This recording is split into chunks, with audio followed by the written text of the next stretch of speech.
Hello friends. इस question में इस सिंबल का मतलब डिवाइड दिया गया है, इसका मतलब मल्टीप्लाइड एंड इसका मतलब माइनस। और तब हमें इस एक्सप्रेशन की वैल्यू फाइंड करना है, जिसके लिए ये 4 ऑप्शन दिए गए हैं।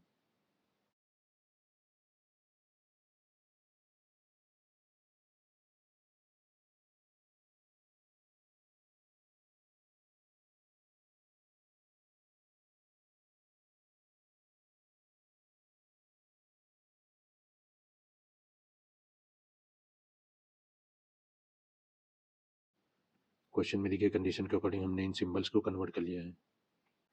अब इसे सिंप्लीफाई करने के लिए बॉड मास रूल अप्लाई करना होगा।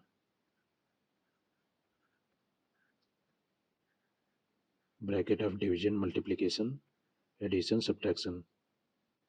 सिंप्लीफिकेशन के इस रूल के अकॉर्डिंग इस एक्सप्रेशन में पहले डिवाइड सॉल्व करना होगा।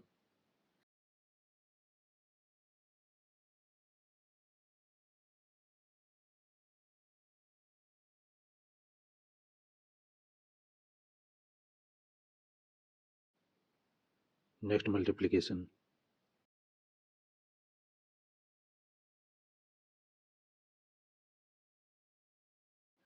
एंड फाइनली इसका आंसर 9 आ जाएगा।